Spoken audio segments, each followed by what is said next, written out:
So coming to Floyd's algorithm, it's similar to how we did in Warshaw's algorithm itself. We'll be using the same methodology, but the difference, I mean, in Warshaw's algorithm, we work with adjacency matrix. In Floyd's algorithm, we will be working with cost adjacency matrix. So if we take an algorithm, this particular algorithm, Floyd's algorithm, is also called as all pair shortest path, because when you're given a particular graph from one node, if you start, it will try to find the shortest path for each node to all the other nodes. So from one shortest path to 2, 3, 4 also you will find. From 2 shortest path to 1, 3, 4 also you'll be able to find. From 3 shortest path to 1, 2, 4 also you'll be find, like that. From each node to all the other nodes you'll be able to find the shortest path uh, using this Floyd's algorithm. It's very simple and it's also part of your lab program. So the problem is, given a weighted diagram, find shortest path between every pair of vertices. So we'll be using the same idea as how we used in Warshall's algorithm using intermediate nodes. So through intermediate nodes, we'll be trying to find the shortest algorithm. And the matrix that we will be using, basically we are going to call it as the distance matrix, and that is called as D. Okay, that will be represented using D.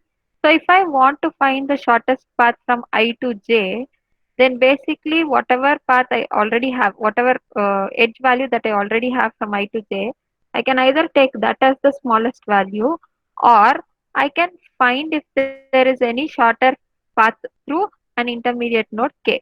So when I want to find a shorter path through intermediate node K, then basically the edge from I to K and K to J, if I add, I should be getting a value which is less than directly edge from I to J. In that case, you can basically tell that is the shortest path and you can actually add it. Okay. So what we are going to do is, we are going to just remember this. Now, this is an algorithm. I'll just take an example and explain to you. Now, this is an algorithm, I'm sorry, graph that you have. We have four edges with one, two, three, four, five, okay, four nodes with five edges. Now, when I have to find the shortest path for all the nodes, so initially we are taking the cost adjacency matrix. So cost adjacency matrix for that particular node, if you see, will be this.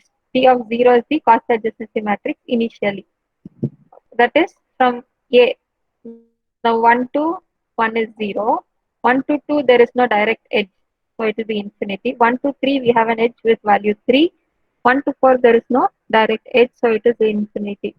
Like that, you know how to write the cost adjacency matrix, right?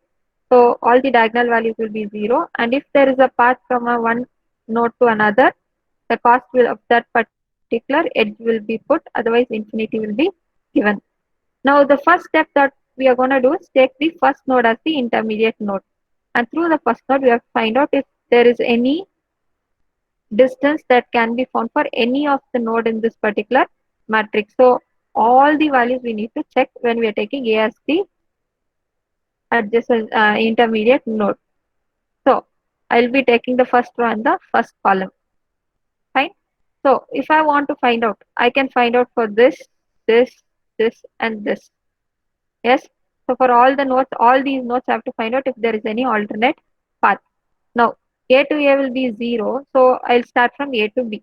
If I have to find out for A to B, then basically distance from A to A, okay, plus A to B I have to take. So distance from A to B, because its intermediate node will be in between, right? I to K and K to J. So I is A, J is B. Intermediate node K is A. Fine. So A to A and A to B. So if I take A to A is 0, A to B is infinity. So basically that will be remain infinity itself. That doesn't change. Now if you take the next value, A to C. Now for A to C, we already have the value as 3. So between 3 and whatever value we are going to find out through A. So A to A is 0 plus A to C is 3. So 3 plus 0 is 3. That will be the minimum value we are taking. Okay. So like that, these values don't change.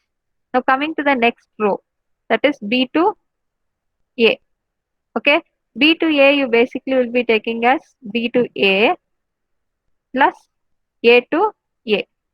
That will give me this. So 2 plus 0 will remain 2 itself. Now next B to B, if you see, you have B to A plus A to B. A to B is infinity.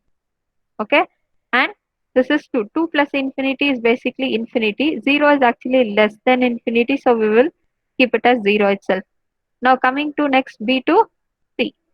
So B to C will be B to A plus A to C. B to A plus A to C, if you take, you have B to A is 2 and A to C is 3. So 2 plus 3 is basically 5.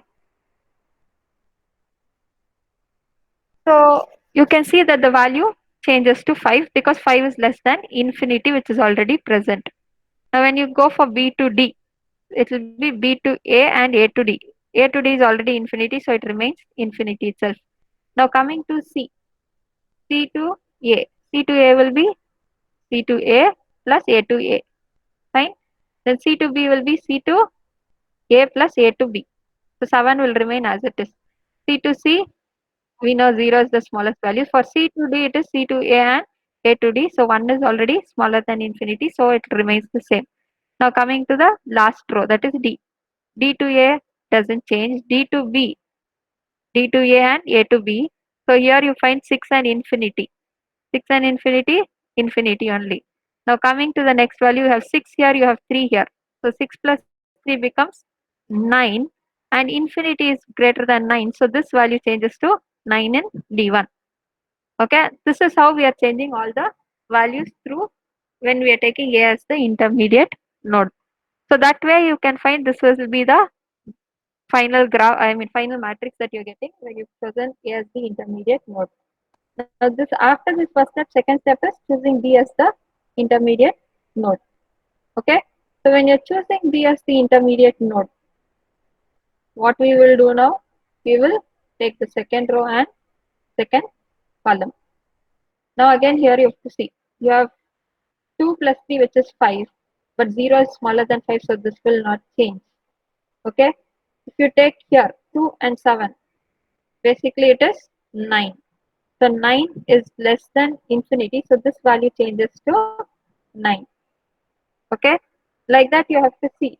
Eh, Now with 5 there is no changes, so this is the only value that will change and that will only become 9. So you have to check for each and every node, you will find that this is the only value that will change. Now that second step is over, third step is choosing the third row and third column. When you choose third row and third column, again 3 and 1 will be 4, 5 and 1 will be 6, 7 and 3 will become 10, 9 and 7 becomes 16. So all these values changes. Now here if you see 9 and 9 is 18, but then 6 is smaller than 18, so you will keep it as 6 itself. If you see in this 9 and 5 is 14, 2 is smaller than 14, so we will keep it as it is. Okay. 9 and 1 is 10, 0 is smaller than 10, so you're keeping it as it is. So like this, if you see all the shortest path you will find when you're finishing with the all 4 nodes. Now that we finished with C as intermediate node, next step is taking the last row and last column and finding out for D. So here you have 16 and 0, 16 and 2, 16 and 9. So none of the values are going to change. If you take this 9 and 9 is 18 greater than 0, 9 and 2 is 11 greater than 5. Nothing is changing in this column as well. In this column also D to D is 0. So you can find that none of the values are changing, only this value is changing. Yeah, if you see this, how did I change that? It's C to A. I had 9, which was 7 plus 2, which was 9. Now I have 1 plus 6, which is 7. So when I'm taking this row and this column, I found that this particular value changes, okay, to 7, because I have 6 and 1. Over here I have 1 and over here I have 6, so this value changes to 7. So this way, that's why I said you need to verify for each and every value of the matrix. So you have to start from A to A all the way to D to D. We need to check for each and every value whenever we are taking each node as the intermediate node. So first step, you're taking first row and first column, check for all the values, all 16 values. Then second row, second column, check for all 16 values again. Third row and third column, check for all 16 values again. Fourth row and fourth column, check for all 16 values again. In case if you don't check, then if you will be only, if you are bothered about these values, you will miss out on finding the shortest path for these values. Like how it happened over here. That's why I've taken this example for you to understand. Let me repeat it again. Now, given a specific graph, Floyd's algorithm is also called as all-pair shortest path algorithm. So, given a graph, it allows you to find the shortest path from one node to all the other nodes. So, in order to find the shortest path from one node to all the other nodes, we are going to take the intermediate nodes. We are going to take intermediate nodes and we are going to work with it. So, first step is writing the cost adjacency matrix. Once we have the cost adjacency matrix, we are going to take the first row and first column. So that means the intermediate node is A. You take second row and second column, intermediate node is B. Third row and third column, intermediate node is C. And fourth row and fourth column, intermediate node is D. Just for you to understand how it works, I have just split it like this over here. Okay. So if you want to find out the distance, shortest path from A to B, then basically you can either take the direct edge that is there from A to B, or through an intermediate node A we can try to find out. So through an intermediate node A meaning I'll have A to A plus cost of the edge from A to B. I've written D here because we are basically using this particular matrix itself. That's why I've written it as D. Otherwise, basically, it's the cost of the edge from A to A plus cost of the edge from A to B. Like that, if you see over here, yeah, B to C. I is B, J is C. Okay, intermediate node is A. So you go from B to A, then from A to C, then you will reach B to C. So you have the path from B to A and A to C to get a value for B to C. So that is how basically we are working. So this way you need to take values for each and every node here. Okay, each and every value over here to find out what are all the shortest path values you are gonna get. So for the entire row of A, entire row of B, entire row of C, and entire row of D, we need to compute the same way. So only when we compute the same way, we will get any changes. So I showed you that there are no changes in the first row. When it comes to the second row, here you have 2 and 3. So this value is B to A and A to C. So B to A and A to C I get for B to C as 5. So 5 is less than infinity. So I will be changing that to 5. And here if you see 6 plus 3 is 9. So this changes. So I will be changing that as well. Now there are no other values that are going to change. Okay. So if you see here 6 and 0, 2 is smaller than that value. So it is not going to change. So next we are taking the second row and second column. This time we find that there is a value over here that can change to 9. There are no other values that are changing because only the values in this row and this column will be useful to us. And if you see 7 and 5 is 12, 12 is actually greater than 0, so that doesn't change. Infinity and 5, that doesn't change. So like that, if you see nothing is changing except for this particular value which changes to 9 because you have 2 plus 7 which is 9.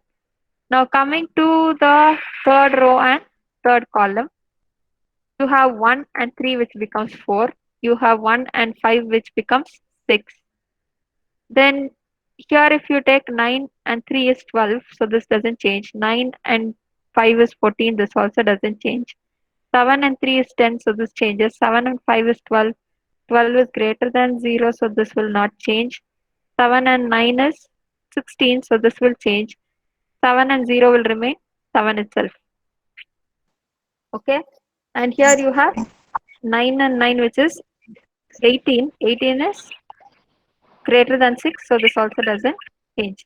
Next is taking the fourth row and fourth column.